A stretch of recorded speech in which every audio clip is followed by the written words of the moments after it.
She claims to be the last person to speak to Marilyn Monroe alive. And after Marilyn's death, Jeanne Carmen was told to leave Hollywood or she'd end up the same way. Tonight, she tells her version of Marilyn and me. Now, former B-movie queen Jeanne Carmen is breaking a 20-year silence about her friend Marilyn Monroe's death. And Monroe's alleged connection to, who else? The Kennedys. Jerry Dunphy has this Part 2 special, Secrets of a Pinup Girl. She insists she was with Monroe at the very end. But Jeanne Carmen's friendship with the legendary actress marked a turn for the worse for her Hollywood career. In this second part of my conversation with her, Jeanne talks about how Marilyn's death forced her into an 18-year exile from Hollywood. She became the most famous actress you've never heard of. Oh, my name's Iris. Let me. I'm the motherly type. Her photos became collector's items. But the woman they called Queen of the B-movies actually began her reign as Queen of the Greens. It all started with this one and the golf club, did it not? That's right. This started my golfing career, the very first time I ever had a golf club in my hand, and I looked like a pro. I was a pro. Jeanne Carmen was more than a pro. She was a show, the first and only female trick shot artist the game of golf has ever known. I could hit a ball off somebody's face, tee it up, hit it 210 yards. I could hit a flagpole 1 out of 3, 150 yards out every time. I could stand on a chair with one foot with a rubber club that would wrap around my neck, hit it 200 yards. Jeanne Carmen's long, strange trip to stardom began in the cotton fields of Arkansas. There goes another fingernail. When everyone else was picking cotton, I'd be standing up in the fields and saying, I'm going to be a movie star. Really didn't even know what it was. You're back to picking cotton. Oh, no, Ross, please. At 13, Jeanne ran away from home to become an actress in New York, a goal that became sidetracked by unexpected success as a pinup girl. I became the model of New York, cheesecake model. I was on as many as 13 book covers at one time. But one day, Jeanne got a call to model some golf clothes. Walked in, Jack Redmond, trick shot golf artist, looked at me and said, anything you want, you can have. Whatever you do, you're hired. Golf pro Jack Redmond was the P.T. Barnum of his sport.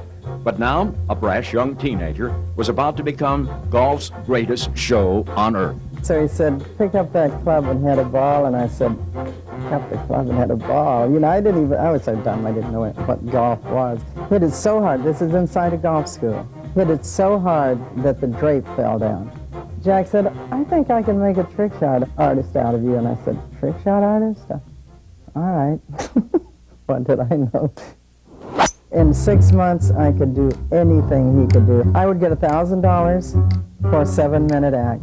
We could play at least 3 clubs a day. But Redmond didn't like Jeanne's husband, an opera singer she had met earlier in her career. While the two men argued at a restaurant one night, a stranger offered Jeanne a ride. Turned out to be Johnny Roselli, the gangster.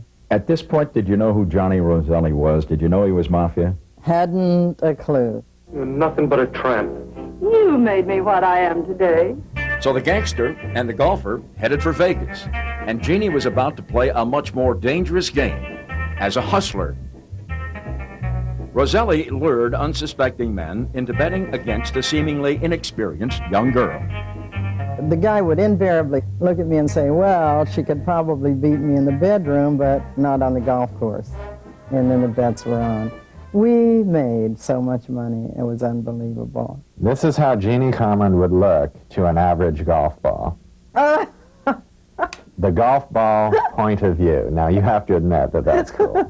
Jeanne's son, Brandon, has been instrumental in introducing a whole new generation of fans to Jeanne's career. It's just been really going crazy for her in Europe. They thought that she was so important to the sport and did so much that they wanted to pay tribute to her. You know what golf did? It gave me respect that the movies would never give me, or pinups. Gave me respect. You ain't gonna make a cotton picker out of me.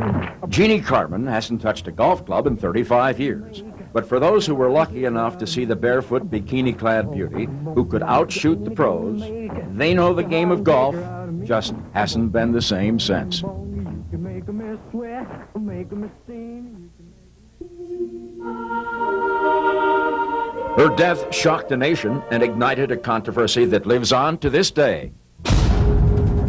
But when Marilyn Monroe died in August of 1962, longtime confidant Jeanne Carmen says she lost more than a friend, she lost a career. That's when your Hollywood life Ended that day, end of Jeanne Carmen, that day. They met in New York at a bar, two actresses preparing for a scene, a drama that would pale in comparison to the reality that lie ahead. She said her name was Norma, and I said, I'm Jeanne. And we went into class, and we were forever friends afterwards. By the time they met in 1952, Jeanne was a successful pinup girl and trick-shot golfer, and Marilyn was a star, but each wanted to become a serious actress. Did she confide in you? Oh, yes, she confided in me, yes. We talked about everything. We talked about, you know, boyfriends, husbands, ex-husbands, sex. In Hollywood, Jeanne and Marilyn were regulars at some of the wildest parties in town. In fact, Jeanne's list of romantic encounters is a who's who of Hollywood. Frank Sinatra, Clark Gable, even Elvis Presley. Elvis, yes. He was quite the lover. He would come over at my house, and I'd cook southern fried chicken for him. And he brought me a little cutout apron that had nothing in the back, and that's how I cooked the chicken. But Jeanne says it was Marilyn's affairs with JFK and Bobby Kennedy that ultimately cost Jeanne a career and Marilyn her life. Mr. President, the late Marilyn Monroe. Marilyn and Jack definitely had a love affair, and we talked about that a lot. In fact, Jeanne believes she was the last person Marilyn spoke to the night she died, a death she says was no accident. It is our opinion that the case is a probable suicide. No, I never bought that. First of all, she had no sleeping pills. She called me for sleeping pills. I was hammered and wouldn't go over with the sleeping pills, but she had no sleeping pills. So how would she have overdosed? Jeanne says gangster Johnny Rosselli told her that Marilyn was murdered by the mob because she had decided not to talk about her affair with Bobby Kennedy. And they wanted to smear him. They wanted to make him look foolish. After Marilyn's death, Jeanne says Rosselli told her to leave town or end up like Marilyn. If you talk, you will end up in a body bag. So I was gone for 18 years. I didn't tell my kids, I didn't tell my husband, I didn't tell anyone anything. Where was your career at the time they told you to get lost? I was just working all the time. I was doing TV all the time. I was doing movies. They were B movies. I was getting calls all the time.